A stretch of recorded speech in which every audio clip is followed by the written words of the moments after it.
Assalamualaikum warahmatullahi wabarakatuh. Innal hamdalillah wassalatu wassalamu ala Rasulillah wa ala alihi wa sahbihi wa mawalah. Wala haula wala quwwata illa billah. Asyhadu an la ilaha illallah wahdahu la syarikalah. Lahul mulku wa lahul hamdu wa huwa ala kulli syai'in qadir. Wa asyhadu anna Muhammadan abduhu wa rasuluh alladzi la nabiyya ba'dah. Allahumma shalli wa sallim wa barik ala Muhammad wa ala alihi wa sahbihi wa man tabi'ahum bi ihsanin ila yaumiddin. Amma ba'du. Sidang jamaah salat maghrib rahimakumullah. Pertama sekali tentunya kita masih tetap bersyukur kehadirat Allah Subhanahu wa taala. Pada malam yang berbahagia ini kita masih tetap diberikan kesempatan dan kesehatan sehingga kita bisa hadir di masjid ini dalam rangka melaksanakan salat maghrib dan sekaligus kita melakukan kajian tentang ayat-ayat Al-Quran yang bersumber dari tafsir At-Tanwir ini. Salawat beserta salam kepada junjungan kita Nabi besar Muhammad sallallahu alaihi wasallam. Allahumma shalli ala Muhammad wa ala ali Muhammad. Pada pengajian yang lalu kita sudah sampai kepada ayat 21 dan 22 surah Baqarah, di mana tidak ada keraguan pada Al-Quran itu, baik itu atas dasar bukti-bukti rasional atau atas dasar emosional dan spiritual, menyangkut kebenaran sumber dan kandungan Al-Quran yang sedemikian jelas, sehingga tidak wajar kalau ada seseorang yang masih ragu dan buruk sangka terhadap Al-Quran itu. Tidak adanya keraguan dalam Al-Quran ini ditegaskan Allah di dalam surah Yunus ayat 37. A'udzu billahi minasyaitonir rajim. Wa ma kana hadzal Qur'anu ay yuftara min dunillah walakin tasdiqal ladzi baina yadayhi wa tafsilal kitab la raiba fihi min rabbil alamin. Tidak mungkin, kata Allah, Al-Quran ini dibuat-buat oleh selain Allah. Tetapi Al-Quran membenarkan kitab-kitab yang sebelumnya, apakah itu Taurat, Zabur, Injil, kan? Al-Quran membenarkan kitab-kitab yang sebelumnya. Kemudian menjelaskan hukum-hukum yang telah ditetapkannya itu. Tidak ada keraguan di dalamnya, diturunkan dari Tuhan seluruh alam. Itu tegas, la raiba fi min rabbil alamin. Surah Yunus ayat 37. Jadi Allah Subhanahu wa taala menjelaskan tidaklah pantas dan tidak masuk akal apabila Al-Quran diciptakan oleh selain Allah. Tidak mungkin manusia mampu membuat Al-Quran, karena siapapun juga selain Allah tidak akan mampu membuat yang semacam Al-Quran. Siapa yang merasa mampu membuatnya, maka itulah hanya mimpi belaka. Itu yang ditantang Al-Quran pada ayat 21 itu, ya. Tidak mungkin menjadi kenyataan. Nah, Abu Jahal, orang yang paling kafir, paling memusuhi Nabi Muhammad sallallahu alaihi wasallam, mengomentari tentang kejujuran Nabi Muhammad sallallahu alaihi wasallam ini. Kata beliau, Muhammad itu tidak pernah berdusta. Nah, ini Abu Jahal ini kan. Nah, Muhammad itu tidak pernah berdusta kepada siapapun. Jadi apakah mungkin dia berdusta kepada Allah? Jadi Al-Quran tidak lain adalah kalam Allah semata. Jadi Abu Jahal sendiri pun mengakui itu. Dan pada ayat berikutnya, pada ayat 38 surah Yunus, Allah SWT mengajukan tantangan juga untuk membuat satu surah yang semisal atau setara dengan surah yang tercantum dalam Al-Quran. Ini yang senada dengan ayat 22 itu kan. Am yaquluna iftarahu qul fa'tu bi suratin mithlih wad'u man istata'tum min dunillahi in kuntum shadiqin. Apakah pantas mereka itu mengatakan dia Muhammad yang telah buat Al-Quran itu? Katakanlah, hai Muhammad, buatlah sebuah surah yang semisal dengan surah Al-Quran. Ajaklah siapa saja di antaramu orang yang mampu membuatnya selain Allah. Nah, jika kamu orang-orang yang benar. Jadi ayat 38 surah Yunus ini itu senada dengan surah Al-Baqarah yang sedang kita tafsirkan itu. Kemudian Allah SWT mengarahkan pembicaraan kepada orang-orang jahiliyah yang mengingkari kerasulan Muhammad SAW dan menyatakan Al-Quran itu ciptaan Muhammad, karangan Muhammad. Ya, padahal Rasulullah Muhammad SAW itu tidak pernahnya sekolah lagi kan, tidak pernahnya belajar lagi. Nah, kok ada tuan gurunya kan, lain kan, tidak ada.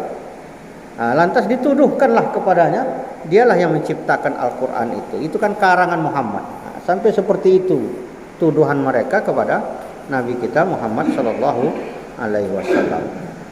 Nah, kemudian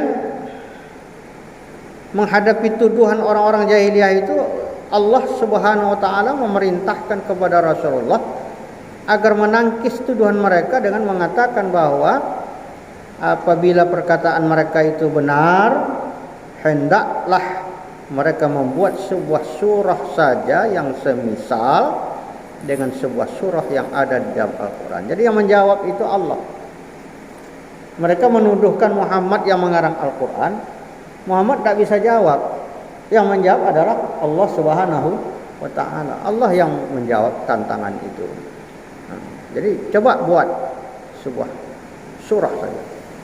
Baik dari segi daya tariknya, dari segi petunjuk ilmunya, dari segi gaya bahasanya, ya, dan termasuk dari segi susunannya. Allah SWT menyuruh Nabi Muhammad untuk mengatakan kepada mereka, jawab Muhammad, ikut jawabannya, agar mengajak siapa saja dipandang mampu selain Allah untuk membuktikan apa yang mereka ucapkan itu. Kalau memang mereka benar, cukup. Jadi Allah yang menjawabnya.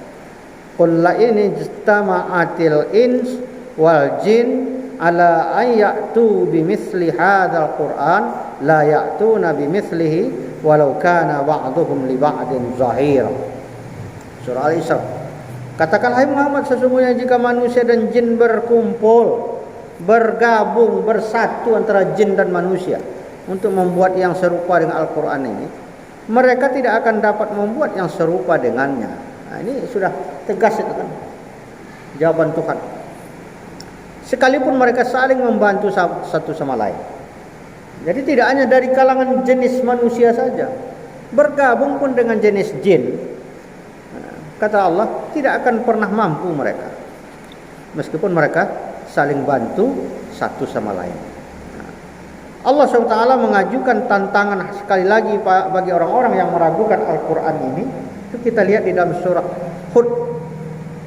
Dalam surah Hud ayat 13-14. Am yaquluna iftarahu qul fa'tu bi'ashri suwarin mislihi muftarayatin wad'u man istata'tum min dunillahi in kuntum shadiqin.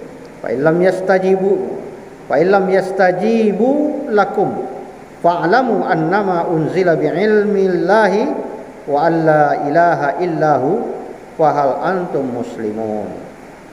Bahkan mereka mengatakan, dia Muhammad telah membuat Al-Quran itu. Katakanlah hai Muhammad kepada mereka, jawab. Kalau demikian datangkanlah 10 surah semisal dengan Al-Quran. Nah, jika 10 belum diminta oleh Tuhan, bacakannya sebuah saja kan. Ayat ke-10. Fa'tu bi asyri suwarin. Datangkanlah 10 surah semisal dengan Al-Quran yang dibuat-buat. Ajaklah siapa saja di antara kamu yang sanggup selain Allah. In kuntum shadiqin, jika kamu adalah orang-orang yang benar. Fa illam yastajibu lakum, ya, maka jika mereka tidak memenuhi tantanganmu itu, fa'lamu annama unzila bi'ilmillah, katakanlah hai Muhammad, ketahuilah bahwa Al-Quran itu diturunkan dengan ilmunya Allah, ya.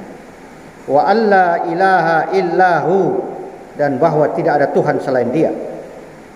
Fahal antum muslimun, maka maukah kamu berserah diri untuk masuk ke dalam Islam itu? Itu tantangan Tuhan. Jadi hanya kitab suci inilah yang tetap murni sampai sekarang ini, tidak tercemar sama sekali. Sehuruf saja diplesetkan dia, yang sengaja yang memplesetkannya, salah cetak, itu ketahuan. Nah, itulah hebatnya Al-Quran. Nah, sehuruf saja di dalam mushaf ini ada yang keliru, nah, besoknya sudah ketahuan itu. Nah, itulah hebatnya Al-Quran. Allah lah yang menurunkan Al-Quran, dan Dia pula yang menjaga Al-Quran itu. Inna nahnu nazzalna dzikra wa inna lahu lahafizun. Sungguhnya kamilah yang menurunkan Al-Quran, dan kami pula lah yang menjaganya dari pemalsuan-pemalsuan. Itu pasti. Tapi kalau kitab-kitab yang lain tidak ada jaminan dari Allah, ya, maka kitab Injil itu dirubah oleh mereka, ya. Maka berubah dia, jadilah dia perjanjian baru, perjanjian lama dan perjanjian baru, ya. Ada perjanjian lama, ada perjanjian baru. Perjanjian lama itu itulah Taurat itu, perjanjian baru itulah Injil, dan isinya pun sudah dirubah-rubah. Al-Quran tidak bisa dilakukan seperti itu. Satu huruf saja salah, itu besoknya sudah ketahuan. Nah, itu luar biasanya Al-Quran.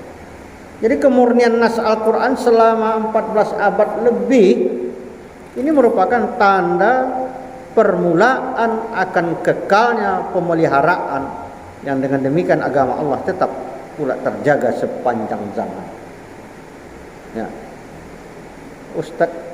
Banyak sekarang ustaz atau anak-anak kita pun banyak yang hafal Al-Quran. Bahkan jolotaknya tahu. Doa sekedar halamannya, jolotaknya mana? Sudut kanan atas, sudut kiri bawah, di tengah-tengahnya tahu. Ada anak kecil yang kembar itu kan, itu luar biasa itu. Sehingga disebutkan tuh kamus Al-Quran. Ditanya dia, dibacakan ayat sekudang, sambungnya. Terdapat surah mana? Surah Iqra aja. Halaman berapa? Halaman sekian. Posisinya di mana? Sebelah atas, pojok kanan. Joleh di sesadalah. Maka tidak ada yang bisa dipelesetkan. Itulah hebatnya Al-Quran. Nah, jadi Al-Quran ini adalah kitab Allah, mukjizat Nabi Muhammad sallallahu alaihi wasallam yang paling besar. Seandainya Al-Quran ini buatan manusia, tentu manusia yang lain bisa pula membuat yang serupa dengannya. Ayat tersebut merupakan kalimat penutup tantangan Allah bagi setiap manusia yang meragukan kebenaran Al-Quran di segala tempat dan zaman. Padahal kalau dalam 14 abad yang lewat kan kejadiannya. 14 abad yang lewat kejadian turunnya Al-Quran itu. Nah, sampai sekarang ditantang, Allah ada yang bisa menandingi atau mengeluarkan semisal Al-Quran. Jadi Al-Quran ini ibarat lautan tak bertepi. Al-Quran ini bagaikan lautan tak bertepi. Andai kata seluruh pohon di bumi menjadi pena, pohon ranting-ranting kayu itu jadikan pena untuk menuliskan kalimat-kalimat Allah, dan 7 lautan menjadi tintanya, niscaya semua habis tak bersisa, dan kalimat-kalimat Allah itu masih tersisa sebanyak itu atau lebih banyak lagi, sebagaimana diungkapkan dalam firman Allah Subhanahu wa taala, a'udzubillahi minasyaitonir rajim, walau anna ma fil ardi min syajaratin aqlamun wal bahru yamudduhu min ba'dihi sab'atu abhurin ma nafidat kalimatullahi innallaha azizul hakim. Sekiranya pohon-pohon di bumi ini adalah pena dan samudra itu adalah tintanya, sesudah itu ditambah dengan 7 samudra lagi, firman Allah tidak akan habis ditulis. Allah Maha Perkasa, Maha Bijaksana. Itu tegas. Luqman, surah Luqman itu ayat 27. Atau di dalam surah Al-Kahfi juga ada. Qul law kana al-bahru midadan li kalimati rabbi lanafidal bahru qabla an tanfada kalimatu rabbi walau ji'na bimithlihi madada. Itu surah Al-Kahfi. Sekiranya lautan menjadi tinta untuk menuliskan kata-kata Tuhanku, pasti lautan itu akan habis kering sebelum habis kata-kata Tuhanku, sekalipun mesti kami tambahkan tinta sebanyak itu lagi. Jadi ini ayat-ayat ini bukan sekedar pembelaan, tapi merupakan satu kesombongan Allah Ta'ala terhadap manusia-manusia yang tidak berhak untuk sombong. Allah yang maha segala-galanya dan dia berhak untuk sombong, itu adalah hak dia. Maka dia berkata seperti itu. Jangankan itu, 7 lautan lagi ditambah untuk menjadi tintanya, tidak akan habis kalimat-kalimat Allah itu untuk dituliskan. Nanti luar biasa. Nah, jadi firman Allah, tanda-tanda, titah-titahnya yang penuh mukjizat itu tak terbatas, tak dapat diungkapkan. Sekalipun pohon-pohon dibuat pena dan semua samudra yang luas ini ditambah 7 kali lagi dijadikan sebagai tintanya, kata-kata dan kasih sayang Allah ada dalam segala ciptaan. Tidak akan dapat sepenuhnya dituangkan dalam bahasa manusia, betapapun luas dan besarnya sarana manusia yang mungkin dapat dibayangkan. Ya.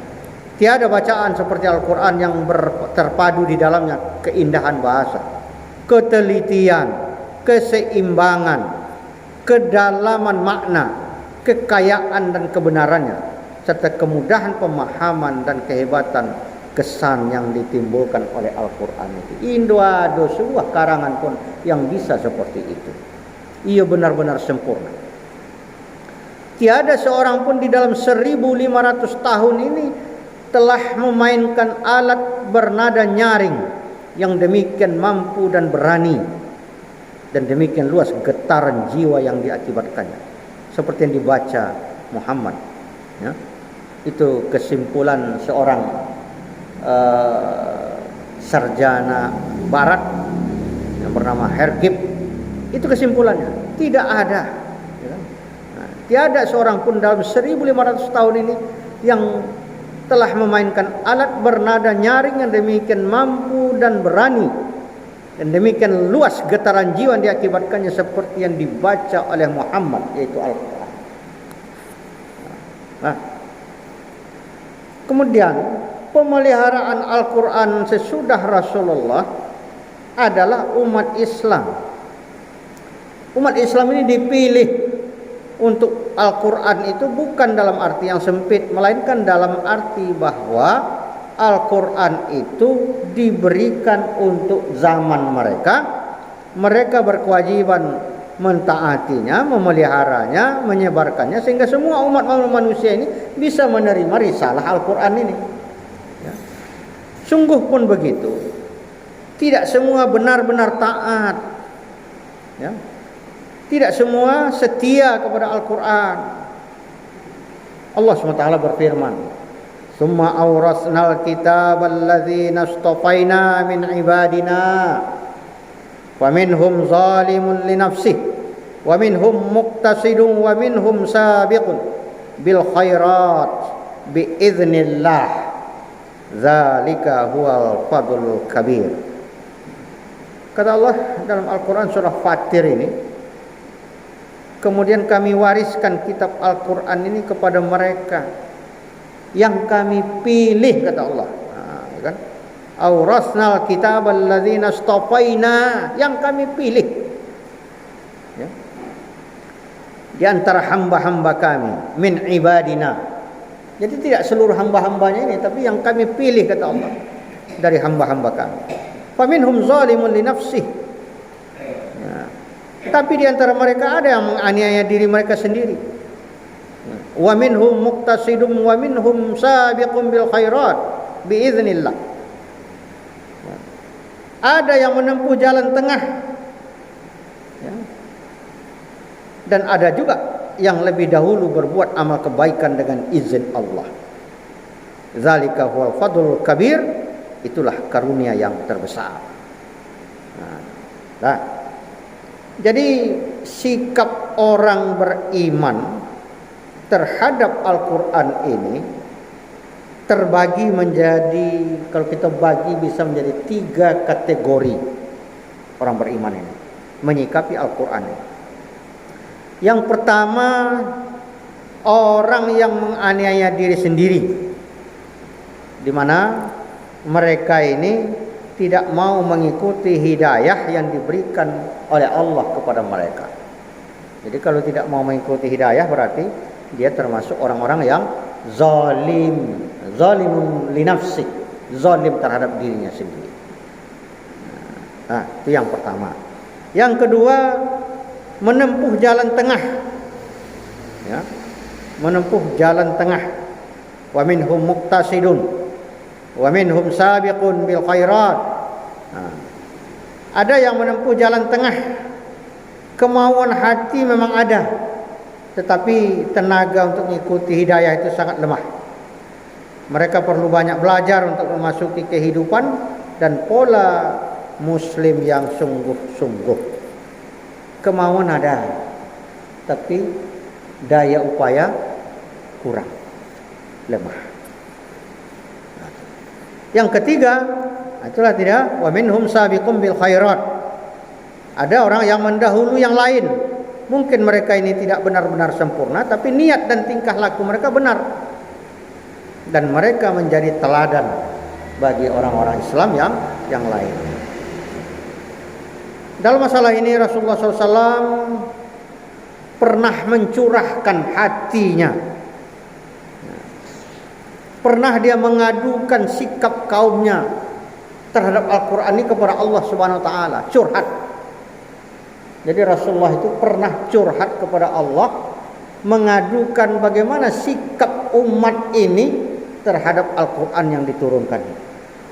Apa pertanyaannya, curhatnya Rasul kepada Allah Ta'ala itu? Wa qala Rasul, ya Rabbi, inna qaumi ittakhadhu hadzal Qur'ana mahjura. Rasul berkata, ya Tuhanku, sungguh kaumku ini telah bersikap meninggalkan Al-Quran ini. Nah, jadi lah dilaporkan Rasul kepada Allah Subhanahu Wa Taala. Siapa yang tak pernah membaca Al-Quran, dia telah meninggalkan Al-Quran. Siapa yang membaca Al-Quran tanpa memahaminya, dia telah meninggalkan Al-Quran. Siapa membaca Al-Quran dan memahaminya tanpa mengamalkannya, dia telah meninggalkan Al-Quran. Itu pendapat Ibnu Taimiyah. Jadi pertama, orang yang tidak pernah baca Al-Quran, itu adalah orang yang meninggalkan Al-Quran. Yang kedua, orang yang membaca Al-Quran tapi tidak paham, tidak memahaminya, tidak ada usaha untuk memahaminya, itu termasuk orang yang meninggalkan Al-Quran. Yang ketiga adalah orang yang membaca Al-Quran dan dia memahaminya tapi tidak diamalkannya, hanya sekedar ilmunya saja. Itu juga termasuk orang yang meninggalkan Al-Quran. Nah, kemudian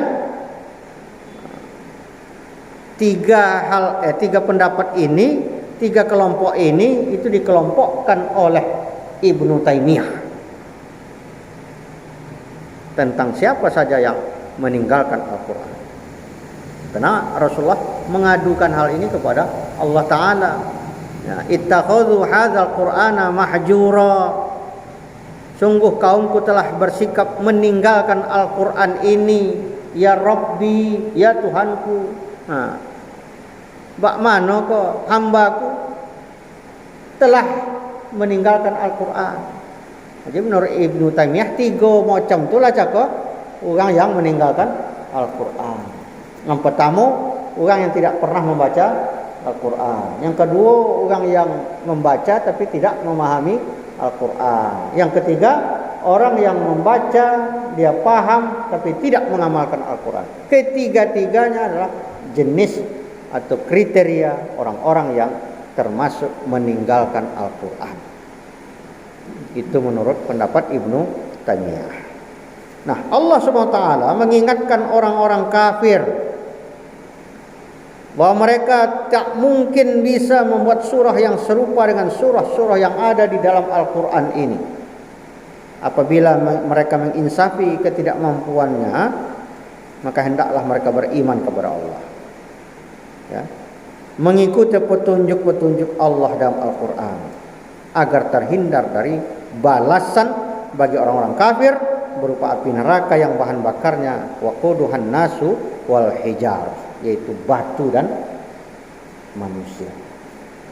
Manusia dan batu. Waquduhan nasu wal hijar, bahan bakarnya adalah manusia dan batu.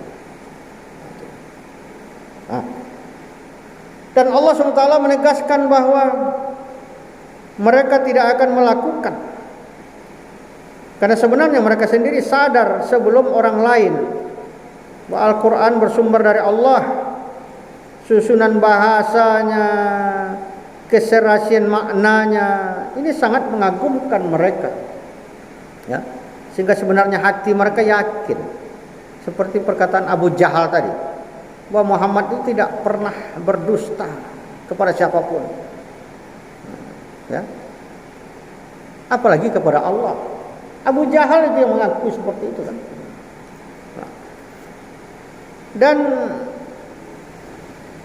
Al-Quran ini, dalam Al-Quran ini banyak hal-hal yang harus dijadikan sebagai petunjuk hidup dan kehidupan kita, agar terhindar dari balasan bagi orang-orang kafir berupa api neraka tadi, ya. Al-Quran bersumber dari Allah Subhanahu wa Ta'ala. Susunan bahasanya, keserasian maknanya sangat mengagumkan mereka, sehingga sebenarnya hati mereka yakin, tapi lidah mereka menolak. Hatinya yakin, tapi lidahnya menolak. Karena itu Allah memastikan mereka tidak akan tidak akan melayani dan membuat sesuatu semacam Al-Quran. Artinya tidak akan bisa mereka menerima tawaran, tantangan yang ditantang oleh Allah dalam Al-Quran. Allah SWT mengajukan tantangan itu beberapa kali kepada orang-orang kafir yang meragukan Al-Quran untuk membuat surah yang serupa dengan surah dalam Al-Quran. Satu surah saja. Bahkan tadi dalam ayat ada yang 10 surah saja kan? Tapi tidak akan mampu. Tantangan terbesar adalah membuat yang serupa dengan Al-Quran secara utuh. Dan tantangan-tantangan ini tidak hanya ditujukan kepada orang-orang yang ragu pada waktu masa turunnya. Sampai hari ini pun tantangan itu berlaku. Oke lah, di masa lalu tidak ada yang bersekolah, tidak ada yang profesor waktu itu kan. Nah, sekarang sudah banyak profesor-profesor. Tantangan itu masih berlaku. Kalau memang mampu, coba lakukan. Tidak ada satupun profesor yang bisa melakukan hal itu. Nah, jadi berlaku sampai sekarang, ya, ditujukan kepada orang yang ragu pada masa turunnya ayat tersebut, tapi berlanjut hingga akhir masa. Tantangan yang diajukan Al-Quran sungguh mengagumkan. Dan yang lebih mengagumkan lagi adalah kepastian tentang ketidakmampuan siapapun di segala zaman untuk membuat yang semacam itu. Seandainya ada kemampuan untuk meladeni tantangan itu, niscaya orang-orang kafir tidak tinggal diam walaupun sesaat. Tidak akan tinggal diam. Tidak dapat diragukan bahwa pernyataan Al-Quran ini dan kenyataan di lapangan merupakan mukjizat yang tak dapat diragukan. Inilah maka kita sebut tadi ini mukjizat yang terbesar bagi Nabi kita Muhammad SAW. Ruang untuk menyambut tantangan Al-Quran tersebut terbuka lebar. Tapi orang-orang kafir itu tidak melayaninya, karena mereka sadar bahwa mereka tidak akan pernah memiliki kemampuan dan tidak punya kapasitas sedikit pun untuk bisa membuat karangan seperti Al-Quran, meskipun itu hanya satu surah saja. Dan ketika dakwah Nabi makin meluas, kaum kafir Quraisy gusar. Mereka pun mengadakan pertemuan untuk mendiskusikan bagaimana cara melakukan propaganda yang efektif bagi orang-orang di luar Makkah agar mereka tidak masuk Islam. Bagaimana caranya menghambat dakwah Nabi ini supaya orang-orang yang di luar Makkah ini jangan masuk Islam. Nah, salah seorang berdiri dalam rapat itu berkata, apa perkataannya, usulannya? Kita katakan kepada orang-orang asing bahwa Muhammad tidak lebih dari tukang ramal. Tukang ramal. Kepada orang-orang yang di luar Makkah itu disebutkanlah bahwa Muhammad itu adalah tukang ramal. Walid bin Mughirah, sastrawan paling terkemuka, berdiri dan berkata dengan nada protes, orang tidak akan mempercayai pendapat ini, katanya. Karena aku sering menemui banyak orang tukang ramal itu, namun ucapan dan nasihat Muhammad tidak mirip sama sekali dengan ucapan mereka tukang-tukang ramal ini. Anda akan percaya. Itu jawaban Walid bin Mughirah, protes dia. Terus berdiri satu lagi, mengecek pula lahnya. Apa katanya? Kalau begitu kita bilang saja pada mereka Muhammad itu majnun. Majnun. Majnun itu artinya gila, kurang akal. Maka Walid membantah lagi. Ini pun tidak akan bisa meyakinkan orang-orang di luar Makkah, karena mereka melihat bagaimana baiknya Rasul. Ini kan bisa kita sebutkan Muhammad itu gila, lantas orang percaya. Anda akan percaya mereka. Nah, itu. Kemudian naik pula seorang lagi, yang ketiga mau usul pula, mengajukan usul. Kita bilang saja Muhammad itu cuma penyair, penyair. Maka Walid pun kembali menyanggah, aku sangat menguasai dunia syair. Tetapi ucapan Muhammad ini tidak memiliki kemiripan sama sekali dengan syair. Ini ahli syair pula kan, Walid bin Mughirah itu. Tidak ada kemiripan sedikit pun dengan syair. Nah, tapi ucapan Muhammad ini tidak memiliki kemiripan sama sekali dengan syair. Itulah penegasan dari Walid bin Mughirah.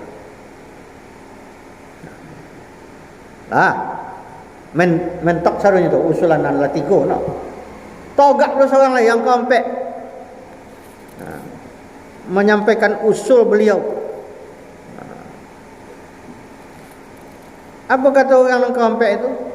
Dia itu tukang sihir. Dia penyair, tukang sihir. Kita sebut aja Muhammad itu tukang sihir. Jadi itu yang kita propagandakan, kita sampaikan ke dunia luar supaya orang di luar itu jangan masuk Islam. Kecekkanlah Muhammad itu sebagai tukang sihir. Maka Walid bin Mughirah menimpali, membantah lagi, keluhuran budi pekerti Muhammad itu, keagungan dakwahnya, etika dia berpakaian tidak pernah terlihat pada seorang penyihir pun. Kok kita kacakkan Muhammad itu tukang sihir? Indolai seketek pun gaya Muhammad itu seperti tukang sihir, dukun. Dah ada gaya seketek pun dah ada mirip tukang-tukang sihir. Nah, Maka orang berikutnya yang kelima menanyakan kepada Walid tentang pendapat. Tidak boleh. Kalau begitu semua sudah 4 terbantahkan semua. Sekarang bagaimana pendapat anda, wahai Walid bin Mughirah? Jangan membantah aja pandai. Sekarang bagaimana pendapat anda?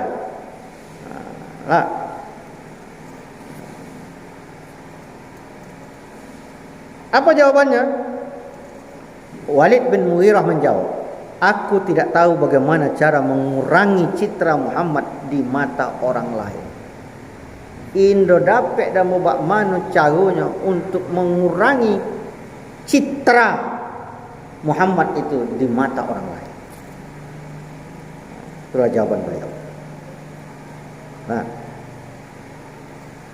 ucapannya sangat murni, sangat indah dan memikat, sehingga bisa memisahkan anak dari orang tuanya, orang tua dengan anaknya, istri dari suaminya, bahkan sesama saudara bisa terpisah kalau sudah sempat mendengar ucapan yang disampaikan oleh Muhammad sallallahu alaihi wasallam. Ya kan? Orang yang kesatria, bila dia kalah dia akan mengakui kekalahan. Bila tidak mampu akan mengakui ketidakmampuannya. Orang yang telah berusaha memenuhi tantangan dan benar-benar tidak mampu meladeni tantangan tersebut, niscaya membuka hatinya, membuka pikirannya dan kedua belah tangannya untuk menerima kebenaran Al-Quran, ya, sebagai petunjuk Allah bagi dirinya. Sudah menjadi watak orang yang ingkar, bila mana dia diberi peringatan atau tidak diberi peringatan, sikapnya tetap sama saja, tidak beriman. Nah, itu kaji kita yang dulu kan. Anzartahum am lam tunzirhum la yu'minun. Kamu beri peringatan atau tidak kamu beri peringatan, sama saja. Sawaun alaihim, sama saja atas mereka. Di ujung ayat disebutkan la yu'minun, mereka tetap tidak akan beriman. Jadi resiko yang harus ditanggungnya adalah bahwa Allah memasang patri di hati, di pendengaran, di mata mereka, serta azab yang berat yang harus mereka terima, sebagaimana makna Al-Baqarah ayat 6 dan 7 dulu yang sudah kita terjemahkan, kita tafsirkan. Nah,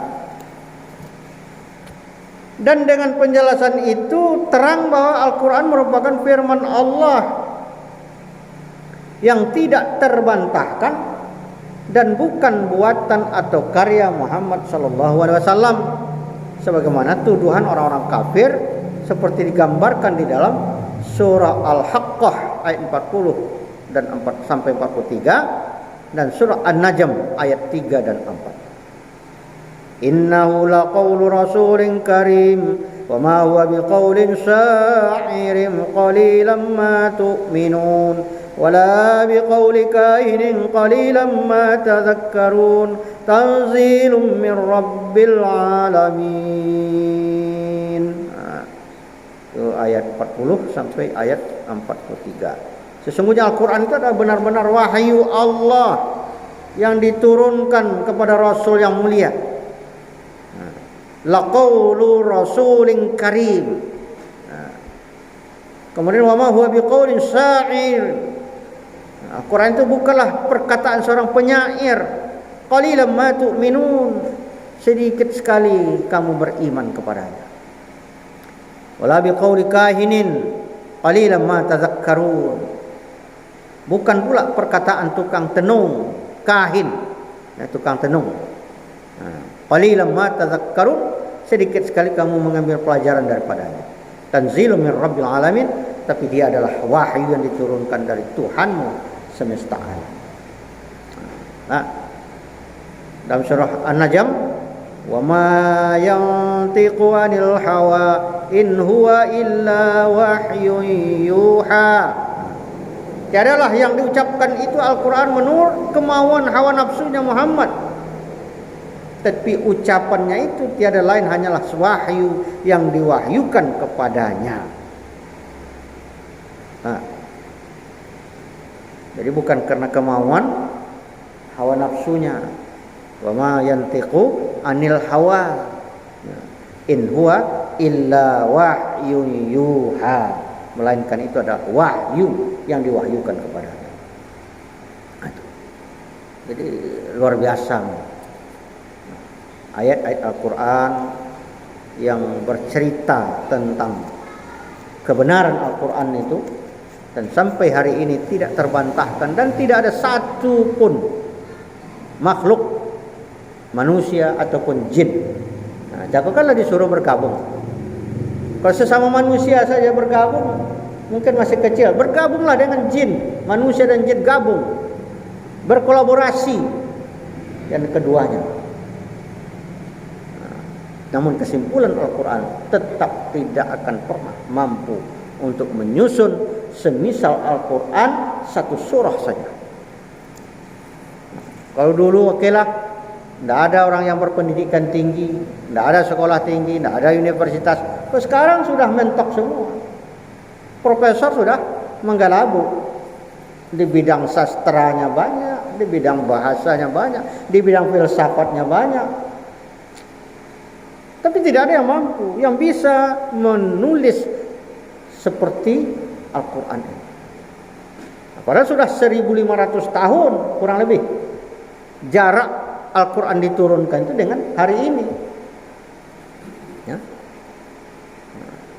Sementara kalau teori-teori yang lain itu bisa terbantahkan. Ya. Teori-teori yang lain bisa terbantahkan. Bahkan teori-teori yang dibuat manusia dibantah oleh Al-Quran. Misalnya,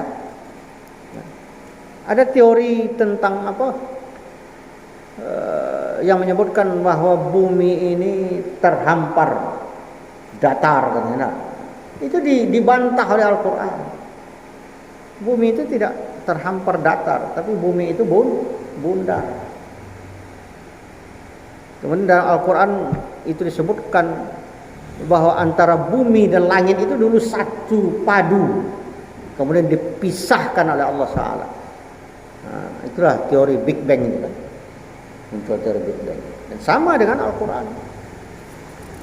Nah, demikian hebat dan dahsyatnya Al-Quran. Tapi tetap seperti tadi kita sebutkan, tidak semua yang mau ikut dengan Al-Quran. Maka kategori yang dibuat Ibnu Taimiyah itu adalah kategori yang luar biasa. Dianggaplah mereka ini orang-orang yang meninggalkan Al-Quran. Betapa banyak. Jangankan orang-orang kafir, orang-orang Islam sendiri banyak yang tidak pernah membaca Al-Quran. Tidak pernah tahu, enggak? Jangankan membaca Al-Quran, bersyahadat saja pun tapi teloh. Bersyahadat saja pun teloh. Nah, itu tahu awak ketika dia ingin menikah kan? Waktu menikah tapi syahadatnya pun diajar dituntun. Itu bukti dia Islam. Pandai bersyahadat, pandai, cobalah. Bakal lengkongan bacaan syahadat. Itu bukti, apalagi baca Al-Quran. Ditanya, syukurnya Pak Kua gitu atau stafnya yang ada di kantor Kua itu baik-baik hati. Kok disuruh membaca ayat Al-Quran pun pendek-pendek, murah-murah. Pun anda dapat.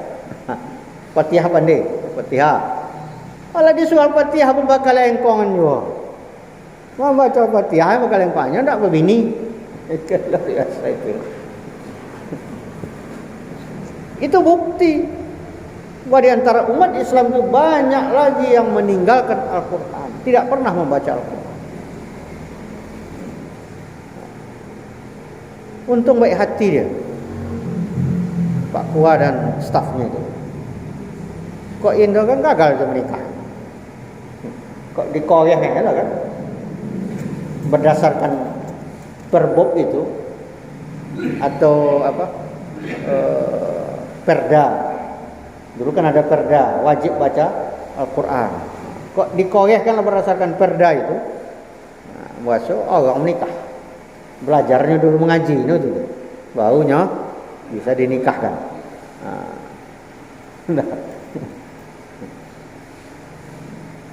Itu baru itu, belum lagi disuruh sholatnya kan, pandai sholatnya kan. Wallahu a'lam. Bahkan anu ajak ditanya, olah sholatnya kau? Belum. Bak mana katanya sholat? Dia pandai.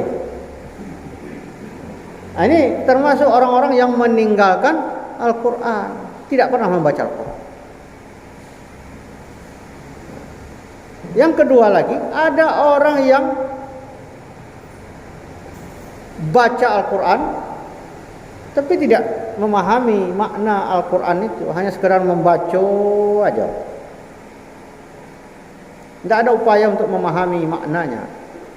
Jadi artinya ini kitab petunjuk, tapi tidak tahunya apa yang dibacanya. Tentu tidak bisa memahami apa itu petunjuk yang diberikan oleh Al-Quran.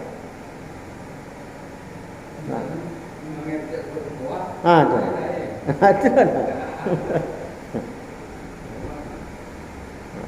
Maka oleh Ibnu Taimiyah disebutlah orang seperti ini pun termasuk orang yang meninggalkan Al-Quran. Dan yang ketiga, ini agak berat. Pandai dia baca Al-Quran, tahu dia memahaminya, paham dia isi kandungan Al-Quran, tapi tidak mau mengamalkan Al-Quran. Itu berat loh. Itu banyak kone di situ. Banyak sekali yang terlibat di situ. Nah, kalau kriteria itulah yang dibuat oleh Ibnu Taimiyah, barangkali ini luar biasa berat. Ketika kita baca dalam Al-Quran itu ada perintah, kalimat perintah. Aqimis shalah wa atuz zakah, dirikan olehmu salat, bayarkan zakat. Tapi tidak sembahyang. Berarti dia paham Al-Quran itu, tahu dia baca Al-Qurannya saja, paham perintah itunya tahu, tapi tidak dikerjakan. Apa alasan tidak dikerjakan? Awakmu doleh. Awakmu doleh. Perasaannya kok muda nak mati dengan. Padahal mati itu tidak harus tua, muda pun mati. Ketika ada larangan, tidak ditinggalkan larangan itu. Nah, Allah larang supaya jangan meminum minuman khamar, minuman yang memabukkan. Ya. Taunya ada ajaran Islam yang seperti itu, taunya ada ajaran Al-Quran yang seperti itu, tapi tetap melakukan, tidak dia tinggalkan. Bahkan tidak hanya sekedar minuman memabukkan, lebih dahsyat lagi daripada itu, narkoba. Narkoba luar biasa. Yang celakanya tidak hanya untuk dirinya sendiri, ya, diikut pula orang, dilibatkan pula orang lain untuk ikut celaka dalam hal itu. Mode apa namanya, kancil masuk sumur itu. Mengapa kancil masuk sumur untuk ikut? Oh, mengaji. Nah, mengaji. Asal tombol masalahnya. Masuk. Baru dia nak masuk sumur. Berdua kita sama ngaji. Apa ni? Berdua kita sama matinya. Kamu mengaji. Itu. Model itu kan. Tidak hanya untuk dirinya saja, tapi orang lain pun ikut dicelakai dengan menyebarkan narkoba. Tidak hanya orang-orang yang dipandang apa, juga anak-anak sekolah pun dilibatkan, dipakinyamkan begitu. Tiba itu, mau dia aja motor, kan? Kinyam, mau dia topong. Gimana? Sonang, loma, enak, nikmat. Kata seorang, entah tu tak rasa nanya. Tapi ketagihan setelah itu boleh. Boleh. Luar biasa. Maka jadilah darurat narkoba ini. Itulah kaji kita dulu. Yang akan datang kita masuk ayat 25. Wa basyiril ladzina amanu wa amilus shalihat anna lahum jannatin tajri min tahtiha al-anhar. Mudah-mudahan kajian kita tentang ayat-ayat Al-Quran ini menambah pemahaman kita terhadap ayat Al-Quran, dan tentu tidak hanya sekedar ilmu bagi kita, tapi juga untuk menjadi tambahan amal bagi kita semua. Billahi taufiq wal hidayah, nasrun minallah wa fathun qarib, wa basyiril mu'minin. Wassalamualaikum warahmatullahi wabarakatuh.